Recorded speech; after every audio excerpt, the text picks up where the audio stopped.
हे guys, once again welcome back.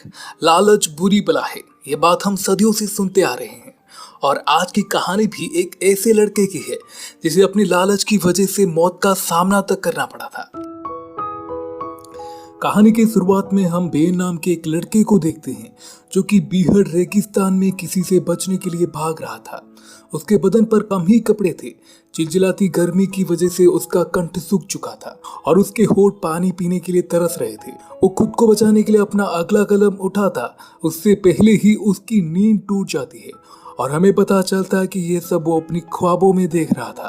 Ben इतना भयानक सपना देखकर बहुत ही डर गया था, लेकिन उस बेचारे को क्या पता कि ये भयानक सपना बहुत ही जल्दी हकीकत में बदलने वाला है। फिर सीन शिफ्ट होता है और हमें दिखाया जाता है कि बेन की गर्लफ्रेंड अपनी आगे की पढ़ाई को कंप्लीट करने के लिए शहर जा रही थी। बेन उसे जाते वक्त एक बंदूक गिफ्ट करता है और उसे हर वक्त अपने साथ रखने के लिए कहता है। बेन के बारे में बताऊं तो उसकी गर्लफ्रेंड के अलावा इस दुनिया में कोई भी नहीं था और वो एक डेजर्ट हंटर गाइड का जॉब करके अपना गुजारा कर रहा था। अगले दिन शेरिफ, जो कि बेन का बॉस है, वो उसे एक अमीर आदमी मेडक के साथ मिलाता है और उसे मेडक को डेजर्ट पर ले जाने के लिए कहता है। दरअसल मेडक रेगिस्तान में पागल भेड़ियों का शिकार करना चाहता है और इसीलिए शेरिफ ने अपनी कंपनी के सबसे होनहार ट्रैकर गाइड बेन को उसके साथ भेजने का फैसला किया था। हालांकि बेन को ये काम कुछ सही नहीं लग रहा था, लेकिन मेडक उसे पर डे $1000 तक देने को तैयार था, जो कि बेन जैसी मामूली से आदमी के लिए बहुत बड़ा अमाउंट होता है। इसीलिए बेन भी उसका गाइड बनकर उसके साथ चला जाता है। कुछ वक्त बाद वो रेगिस्तान में पहुंच जाते हैं और यहाँ पर दूर दूर तक किसी भी इंसान या जानवर का नामो निशान तक नहीं था और उस रेगिस्तान में धीरे से बहने वाली हवा भी भयंकर गर्जना जैसी आवाज कर रही थी। इसके बाद बेन उसे एक पहाड़ी के चोटी पर ले जाता है जहाँ से पूरे बीहड़ को देखा जा सकता है और ये नजारा बहुत ही खूबसूरत और देखने की काबिल था। मुझे भी ऐसी ही सुंदर सी जगह को ट्रैवल करना बहुत ही पसंद है। खैर, देखते ही देखते शाम ढल आती है और रात हो जाता है और वो रात वहीं पर गुजारते हैं। अगली सुबह वो दोनों एक पहाड़ी एरिया के पास पहुंच जाते हैं। अब शिकार ढूंढने के लिए इन दोनों को यहाँ से चलकर जाना होगा। इस दौरान मेडिक इधर उधर शूट करने लगता है, पर बेन उसे ऐसा करने के लिए मना करता है और कहता है कि फायरिंग की आवाज की वजह से भेड़िए यहाँ से भाग सकते हैं।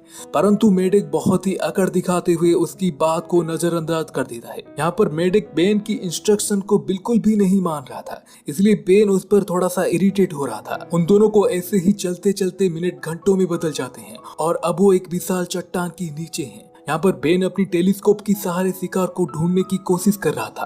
तभी उन्हें दूर पहाड़ी पर कुछ परछाई सा दिखता है और बेन की मना करने के बावजूद भी मेडक उस परछाई को रेगिस्तानी भेड़ समझकर उस पर फायर कर देता है। मेडक पहाड़ी की चोटी पर पहुंचकर जोर जोर से चिल्लाने लगता है, क्योंकि जिसको उसने भेड़ समझकर फायर किया था दरअसल वो एक बूढ़ा आदमी है। बेन उस बूढ़े आदमी के पास दौड़ कर आता है और अभी भी उसके सांसें चल रही थी। दरअसल ये बूढ़ा आदमी एक मिनरल एक्सप्लोरर है और इसका नाम चार्ली है। चार्ली लंबे वक्त से यहाँ पर रहकर खनिज वस्तुओं का खोज कर रहा था। इससे पहले भी बेन और चार्ली कई बार मिल चुके हैं और इन दोनों में काफी अच्छी दोस्ती भी थी। बेन अब चार्ली की जान बचाने के लिए मेडक से उसकी गाड़ी की चाबी मांगता है और भागकर गाड़ी की तरफ जाने लगता है। इधर मेडक परेशान हो रहा था, क्योंकि ये बात अगर दुनिया की सामने आ गया तो उसकी रेपुटेशन मिट्टी में मिल जाएगा। अब मेडक अचानक कुछ सोचते हुए बेन की राइफल से चार्ली को शूट कर देता है। बेन को भी फायरिंग की आवाज सुनाई पड़ती है और वो दौड़ते हुए पहाड़ की चोटी पर जाने लगता है। यहाँ पर आकर वो देखता है कि चार्ली का शरीर निष्प्राण पड़ा है और वो मर चुका है। यहाँ पर मेडक बेन को ब्लैकमेल करते हुए कहता है कि अब चार्ली को सिर्फ मैंने नहीं तुमने भी मारा है। अगर चार्ली के बारे में पूछताछ हुआ तो तुम्हारा बंदूक सबूत के तौर पर काफी होगा कि तुम भी चार्ली की मौत में शामिल हो। मेडक उसे चार्ली की लाश को ठिकाने लगाने के बदले में कुछ पैसे और एक अच्छी खासी रकम वाली जॉब ऑफर करता है। हालांकि बेन ये सब करना नहीं चाहता, परंतु उसके पास कोई और रास्ता भी नहीं था, इसलिए वो चार्ली की लाश को पत्थरों की ढेर के बीच दफना देता है। इसके बाद वो लोग नीचे चले जाते हैं और अब भी ये सब बेन को सही नहीं लग रहा था और अब उसे मेडक पर बिल्कुल भी भरोसा नहीं रहा, इसलिए वो अपना इमरजेंसी ट्रैकिंग डिवाइस को एक्टिवेट करने की सोच रहा था। लेकिन मेडक उसे ऐसा करते हुए रंगे हाथों पकड़ लेता है और उसके ट्रैकिंग डिवाइस को तुरंत ही तोड़ देता है।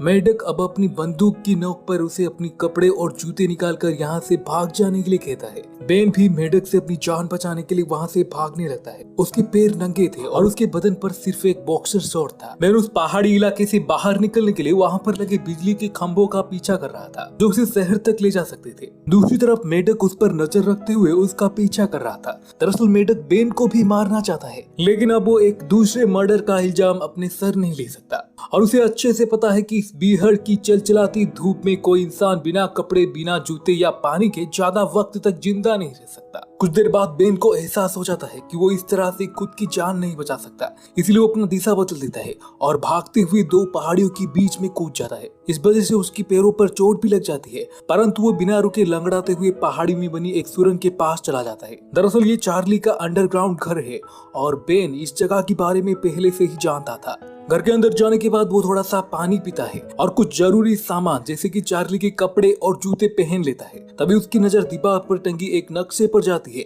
और वो उस नक्शे को भी अपने पास रख लेता है। दूसरी तरफ मेडक को भी चार्ली का घर दिख जाता है और वो तुरंत ही वहाँ पर जाने के लिए निकल पड़ता है। यहाँ पर बेन मेडक की गाड़ी की आवाज सुनकर फिर से सुरंग में छिप जाता है, परंतु मेडक बेन को बाहर निकालने के लिए सुरंग के पास कुछ एक्सप्लोजर फेंक देता है। अब बेन को खुद की जान बचाने के लिए वहाँ से बाहर निकलना पड़ेगा और होता भी कुछ ऐसा ही है। जैसे ही बेन वहाँ से बाहर निकलता है, चार्ली के घर के चिथड़े उड़ जाते हैं और चार्ली का घर तुरंत ही जमींदोज हो जाता है। मेडक उसे फिर से चार्ली के जूते उतारकर वहाँ से भागने के लिए बोलता है। अब बेन को भी पता था कि मेडक उसका पीछा कर रहा है, इसलिए वो उससे छिपते छिपाते एक चट्टान पर चढ़ जाता है। यहाँ पर अक्सर वो चार्ली के साथ चिल करने के लिए आया करता था। बेन अब तक काफी थक चुका था और उसके पैरों पर छाले भी पड़ चुके थे, इसलिए वो वहाँ पर रखी सोफे से कुछ स्पंज निकालकर अपने पैरों पे बांध लेता है और फिर वहाँ से आगे बढ़ जाता है। फिर हम देख पाते हैं कि बीहड़ में चलते चलते उसका शरीर लाल पड़ चुका था और उसका गला सूख चुका था। अब सूरज की तपती किरणें उसे नरक की अनुभव करा रही थी। चार्ली के घर से लाया हुआ नक्शा ही अब उसकी जान बचा सकती है,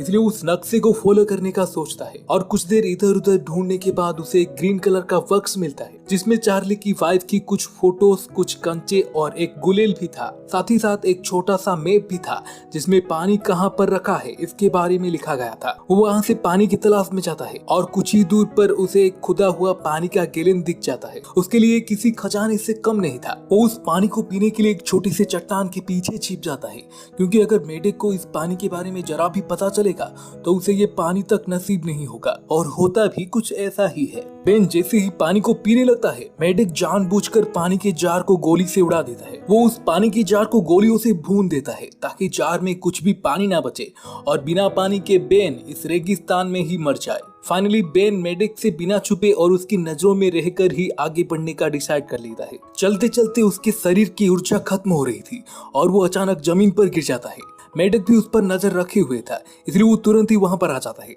और जानबूझकर उसके आसपास कुछ गोलियां चलाता है, लेकिन बेन बिल्कुल भी नहीं हिलता। अब मेडक बेन को मरा समझ वहां से जाने लगता है। मेडक कुछ दूर जाने के बाद बेन वहां से उठकर एक गुफा के अंदर जाने लगता है। दरअसल उस गुफा में एक पहाड़ी पोखर है। अब बेन को पानी की सख्त जरूरत थी। इससे पहले भी बेन एक बार अपनी गर्लफ्रेंड के साथ वहां पर जा चुका है। अब उस पोखर का पानी ही उसके शरीर को डिहाइड्रेट होने से बचा सकता है। दूसरी तरफ मेडक बाइनोकुलर से बेन को पहाड़ी पर चढ़ते हुए देख लेता है।